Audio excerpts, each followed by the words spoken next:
राजधानी भोपाल में अशोका गार्डन स्थित श्री 1008 पारसनाथ दिगंबर जैन मंदिर समिति में चुनाव न कराए जाने को लेकर जैन समाज के सदस्यों ने शांतिपूर्ण विरोध प्रदर्शन किया। साथ ही चुनाव नहीं होने पर मताधिकार के हनन का आरोप लगाया। अशोका गार्डन स्थित श्री 1008 पारसनाथ दिगंबर जैन मंदिर समिति में चुनाव न कराए जाने को लेकर जैन समाज के सदस्यों ने शांतिपूर्ण विरोध प्रदर्शन किया। यह प्रदर्शन समिति के निवृत्तमान अध्यक्ष सचेंद्र जैन द्वारा समयावधि पूर्ण होने के बावजूद चुनाव घोषित न करने के विरोध में किया गया। समाजजनों का कहना है कि अध्यक्ष का 2 वर्ष का कार्यकाल 16 अप्रैल 2025 को समाप्त हो चुका है। इसके बाद भी चुनाव न कराना समाज के मताधिकारों का हनन है। साथ ही आरोप लगाया गया कि समिति के वार्षिक व द्विवार्षिक आय व्यय का विवरण भी आम सभा बुलाकर समाज से अनुमोदित नहीं कराया गया, जिससे समाज की भावनाएं आहत हुई है। प्रदर्शनकारियों ने समाज बंधुओं से अपील की कि वे अविलंब चुनाव घोषित कराने हेतु व्यक्तिगत व सामूहिक रूप से आग्रह कर समाज हित में सहयोग करें। प्रदर्शन किया और उन्होंने कहा कि अगर अध्यक्ष ने अपना इस्तीफा नहीं दिया तो इसके लिए कानूनी कार्रवाई भी की जाएगी। नाम बताइए। मैं डॉक्टर अनिल जैन। क्या मामला है पूरा बताइए। मामला ये है कि साहब 89 में जब हमारा मंदिर ये बना तो इसमें चुनाव जो है लोग बैठ के चुन लेते थे। फिर ये हुआ कि समिति के जितने लोग होते थे वो चुनाव में भाग लेते थे। लेकिन जो है अब विगत 2 साल लगभग हो गए, 2 साल से ऊपर ही हो गए, चुनाव की प्रक्रिया संपन्न नहीं हुई है और ना तो कोई आय व्यय का ब्यौरा होता है। लगभग 4 लाख से 5 लाख पर मंथ की इनकम है, वो इनकम कहाँ जा रही है हम लोगों को पता नहीं है। ठीक है, तो हमारा है कि आम सभा बुलाएं, चुनाव कराएं, जो भी आय व्यय है वो लोगों को अवगत कराएं। हम लोगों की प्रमुख मांग ये है। इसको लेकर आपने कहीं शिकायत करी? इसको लेकर हमने हमारी जो मेन पंचायत है चौक जैन, वहाँ बार बार कहा, पहले पूर्व अध्यक्षों से कहा, अभी पंकज सुपारी जी हैं उनको भी निवेदन किया, लेकिन हम लोगों को कहीं से समाधान नहीं मिल रहा है। पुलिस में शिकायत की इसको लेकर? नहीं, पुलिस में नहीं करी है। अगर आपको ऐसी आंदोलन करना पड़ा तो आप आगे जाएंगे पुलिस में? हाँ, जाना पड़ेगा सर।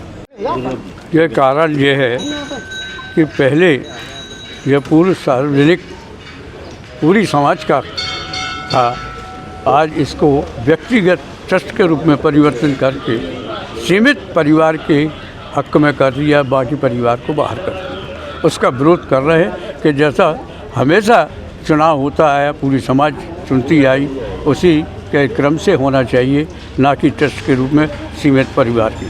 कितने वर्ष से चुनाव नहीं हुआ? अभी 2 साल हो गए। अभी वर्तमान में कौन है अध्यक्ष? तुम्हारे से गुड्डू भाई। आप क्या चाहते हैं? वो उनको उनका कार्यकाल परिपाटी के हिसाब से ही चुना गया था, लेकिन उन्होंने अपना कार्यकाल पूरा करने के बाद बजाय चुनाव कराने के एक ट्रस्ट बना दिया और उसमें सीमित परिवार को शामिल करके खुद उसके अध्यक्ष बन गए। आप क्या चाहते हैं? हम चाहते हैं जैसा पहले था, अभी तक जब से मंदिर का निर्माण हुआ है, नींव पड़ी है, तब से जैसी परिपाटी से पूरी समाज मिलके अध्यक्ष को चुनती आई और अध्यक्ष कार्य करता है, उसी ढंग से ही चलता रहे। भले रजिस्ट्रेशन कराना है ठीक है, लेकिन उसी कमेटी का होना चाहिए जो पूरी समाज को कवर करती है। सदस्य ज़्यादा होंगे, भले कितने ही हो, उससे क्या फ़र्क पड़ता है सदस्यों से। आपका नाम बता दीजिए। मैं डॉक्टर ललित सिंह ही। मेरा नाम गौरव जैन है। मैं विगत लगभग 28 वर्षों से अशोका गार्डन पर पारसनाथ दिगंबर जैन मंदिर से जुड़ा हुआ हूँ और उससे पहले मेरे पिताजी लगभग यहाँ पे 1983 से निवास कर रहे हैं। ठीक है, ये बात तो हो गई सर व्यक्तिगत परिचय की। जो सभी लोग इसी मंदिर में यहाँ पे आप देख रहे हैं, सभी लोगों को कहीं ना कहीं लगभग 20 साल 15 वर्षों से ये व्यक्ति जुड़े हुए हैं। और जब से हम युवाओं का ये लगभग मेरी उम्र के जो युवाओं का जन्म हुआ है, तो हम लोग एक ही चीज़ देखते आ रहे हैं कि इस मंदिर में कार्यकाल अध्यक्ष का 2 साल का रहता है और 2 साल के बाद अध्यक्ष आराम से सहमति अनुसार कार्यकाल पूरा होता है।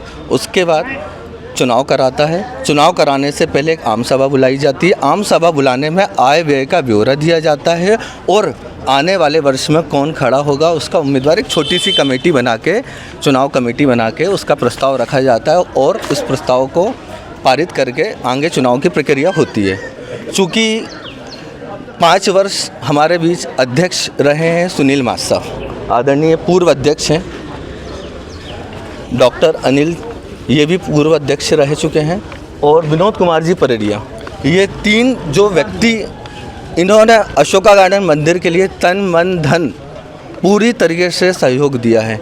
इनका 5 वर्षों में, चूँकि 2 साल कोरोना के थे तो कोरोना के कारण 2 साल आगे बढ़ा दिया गया, ठीक है।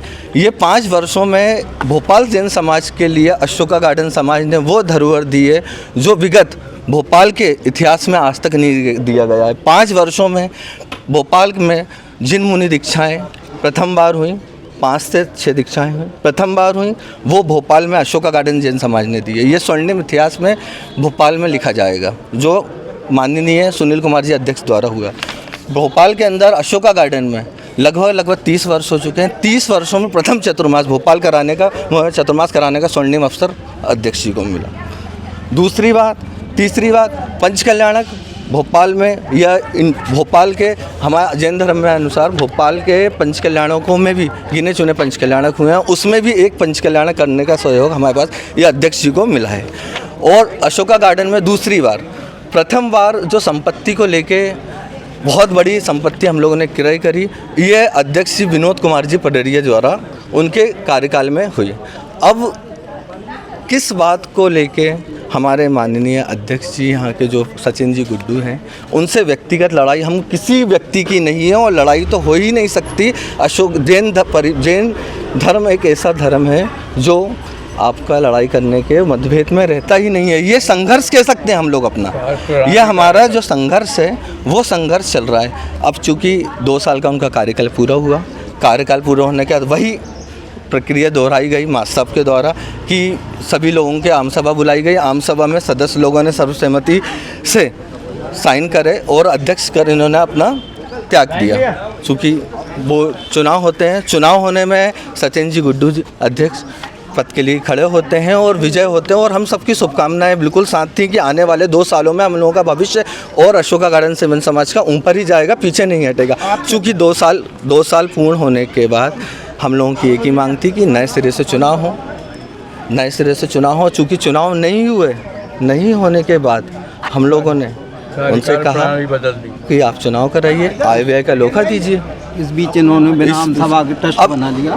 जो आय व्यय का लेखा जोखा तो उन्होंने प्रस्तुत नहीं किया।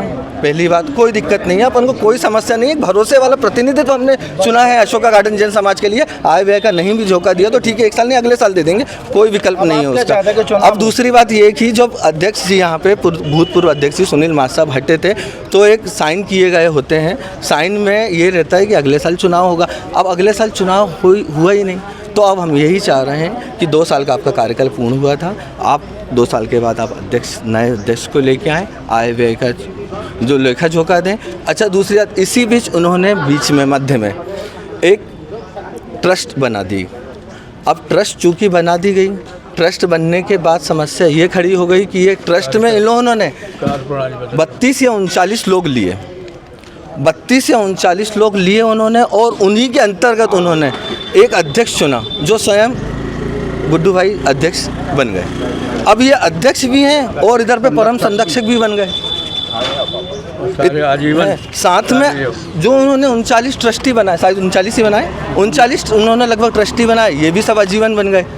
तो ये एक बात बताइए, युवाओं के लिए, युवाओं के साथ साथ पूरी 600 घर की समाज के लिए उन्होंने धोखा करा है। जो बंद कमरे में 39 ट्रस्टी बना के 39 ट्रस्टियों में से एक अध्यक्ष बनाया गया है। ये विश्वास में लेके अध्यक्ष नहीं बने हैं, ये पुरानी कमेटी में ये चीज़ के लिए स्टे लगा हुआ है, लेकिन हमें स्टे से नहीं। समस्या यहाँ पे गंभीर ये खड़ी हो गई है, आप 600 घर की समाज को आपने विश्वास में नहीं लेके आप खुद स्वयं अध्यक्ष बने हैं। इस चीज़ से नाराजगी है, हमें आय व्यय का झोंका दे, कार्यप्रणाली बदल दी।